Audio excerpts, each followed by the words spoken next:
नमस्कार, स्वागत है आप सबका राजनीति के इस अखाड़े में। मेरा नाम है अजय सेतिया। मित्रों, हाल ही में बिहार और झारखंड में राजनीतिक उथल पुथल हमने देखी है। बिहार में मुख्यमंत्री वही रहा, सरकार बदल गई। झारखंड में सरकार वही है, मुख्यमंत्री बदल गया। अब जिन दो राज्यों में भारी राजनीतिक उथल पुथल होने वाली है वे हैं पंजाब और उत्तर प्रदेश।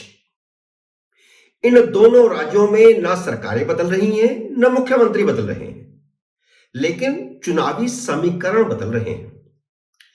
इन दोनों ही राज्यों में इंडी गठबंधन में पेंच फंसा हुआ है। पहले पंजाब की बात कर लेते हैं, फिर यूपी की बात करेंगे। केजरीवाल और भगवंत सिंह मान दोनों ही कह चुके हैं कि आम आदमी पार्टी अकेले ही चुनाव लड़ेगी। लेकिन चंडीगढ़ के मेयर के चुनाव पर सुप्रीम कोर्ट के फैसले से स्थिति बदल गई है।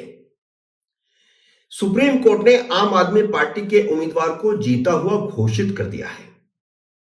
इंडी गठबंधन का यह पहला चुनाव था। चंडीगढ़ कारपोरेशन में 13 काउंसलर तो आम आदमी पार्टी के हैं और 7 कांग्रेस के हैं। दूसरी तरफ भारतीय जनता पार्टी के 14 हैं और 1 अकाली दल का है।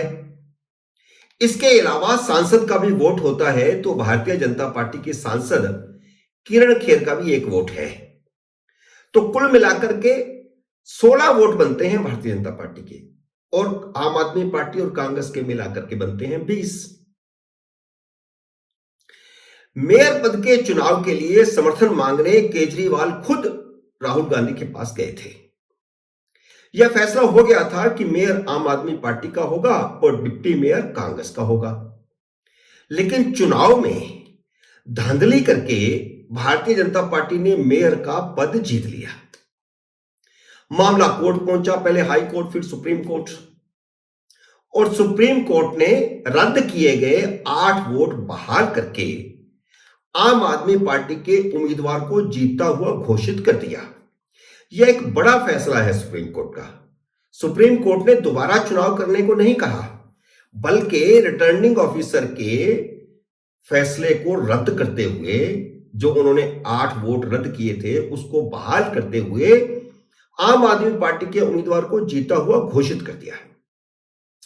अब यह अलग विषय है कि चुनाव में हेराफेरी की साजिश की रणनीति किस स्तर पर बनी थी। सिर्फ चंडीगढ़ के स्तर पर बनी थी या राष्ट्रीय स्तर पर बनी थी?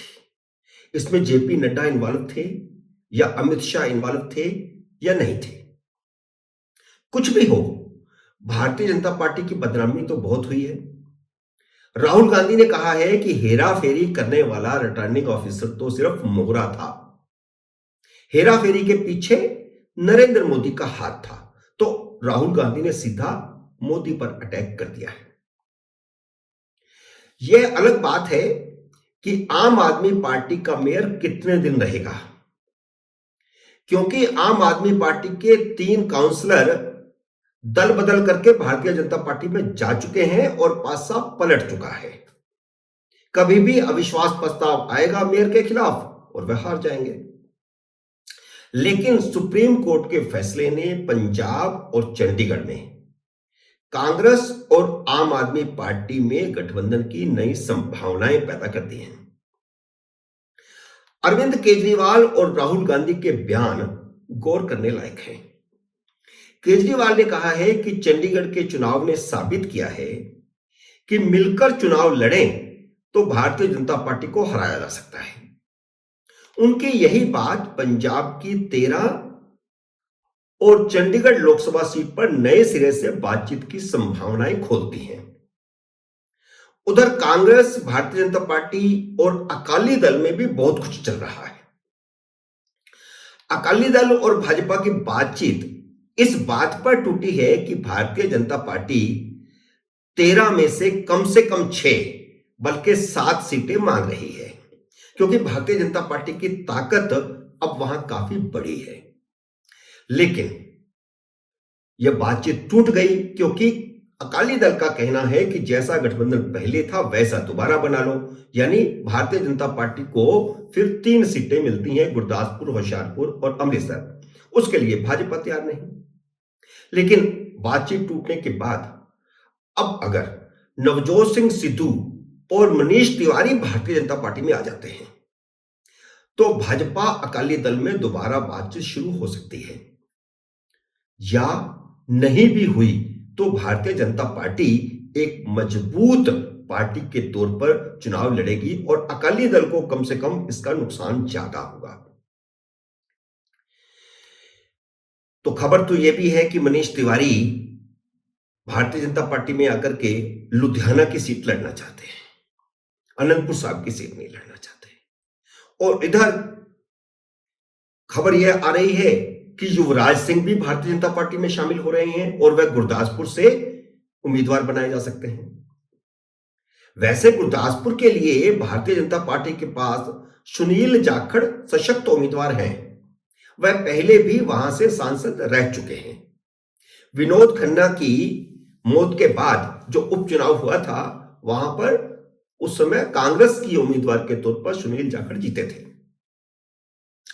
भारतीय जनता पार्टी अमृतसर, गुरदासपुर, होशियारपुर, जालंधर, लुधियाना, अनंतपुर साहब और पटियाला में चुनाव लड़ने का इरादा रखती है, क्योंकि अमरिंदर सिंह की पत्नी भी अभी तुरंत भारतीय जनता पार्टी में शामिल होने वाली है और वह पटियाला से भारतीय जनता पार्टी की उम्मीदवार होंगी।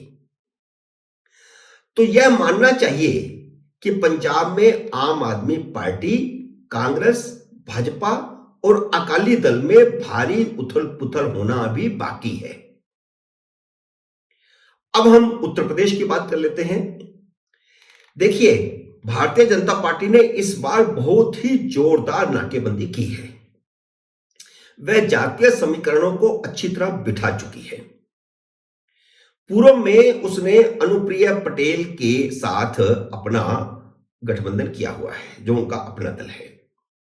निषाद पार्टी और सोहेल देव भारतीय समाज पार्टी के साथ भी गठबंधन कर लिया है। तो पश्चिम में जयंत चौधरी के राष्ट्रीय लोकदल को अपने साथ ले लिया है। विधानसभा चुनाव में ओम प्रकाश राजभर, जयंत चौधरी, स्वामी प्रसाद मौर्य, पल्लवी पटेल और कमलकांत गौतम समाजवादी पार्टी के साथ थे। जातियों के समीकरण के कारण ही समाजवादी पार्टी की सीटें 47 से बढ़कर 110 हो गई थी।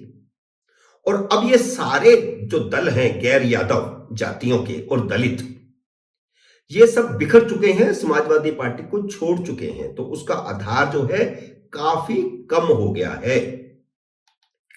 इन चुनावों में मुसलमानों का रुख भी कांग्रेस की तरफ है। इसलिए कोई गुंजाइश ऐसी नहीं है कि समाजवादी पार्टी अकेले लड़े। वह हर हालत में कांग्रेस से गठबंधन करना चाहेगी, भले ही तेवर कैसे भी दिखाए जाएं, 17 सीटों का मोनेटेरियम लगा दिया जाए, लेकिन यह होगा नहीं। समाजवादी पार्टी और भी झुक सकती है। वह पहले 10-11 सीटें दे रही थी, फिर 15 दे रही थी, अब 17 दे रही है, तो 18 भी दे सकती है। इसलिए जो खबरें आ रही हैं ना कि समाजवादी पार्टी और कांग्रेस का गठबंधन टूट गया है, यह सही नहीं है। ये खबरें सच नहीं है। पेच बहुजन समाज पार्टी को लेकर के फंसा हुआ है। कांग्रेस से बात टूटी नहीं है और अंदर खाते बसपा से भी बात चल रही है। समाजवादी पार्टी और कांग्रेस दोनों की बसपा से बातचीत चल रही है। बार बार मायावती के इनकार करने के बावजूद बात चल रही है। अखिलेश यादव की पत्नी डिंपल यादव ने इसके संकेत दिए हैं। जब उससे पूछा गया कि क्या बसपा से भी गठबंधन हो सकता है, तो उन्होंने कहा कि इस बारे में उन्हें पता नहीं है। वैसे उनसे ज्यादा कौन जानता होगा? क्यों नहीं पता होगा? पता तो उन्हीं को होगा, और किसी में को समाजवादी पार्टी में पता हो या ना पता हो, उन्हें तो पता होगा ही। उन्होंने यह नहीं कहा है कि बसपा से गठबंधन का सवाल ही पैदा नहीं होता। तो यहीं से संकेत मिलता है कि कुछ ना कुछ पक रहा है। इसी तरह डिंपल यादव ने कहा कि कांग्रेस से बातचीत फाइनल स्टेज पर है। इसलिए मैंने कहा कि जो खबरें आ रही हैं उनमें कोई दम नहीं है। कांग्रेस, बसपा और सपा तीनों दलों को पता है कि अगर वे अलग अलग लड़े तो किसी के पल्ले कुछ नहीं बचेगा। इसलिए सबसे बड़ी उथल पुथल तो यूपी में होने वाली है। मित्रों, उम्मीद है मेरा ये वीडियो आपको पसंद आया होगा। इसे लाइक और शेयर कीजिए। अगर आपने मेरे YouTube चैनल को अब तक सब्सक्राइब नहीं किया तो कृपया सब्सक्राइब करके अपना आशीर्वाद दीजिए। जल्द ही मिलते हैं अगले वीडियो में किसी अन्य विषय के साथ। तब तक नमस्कार।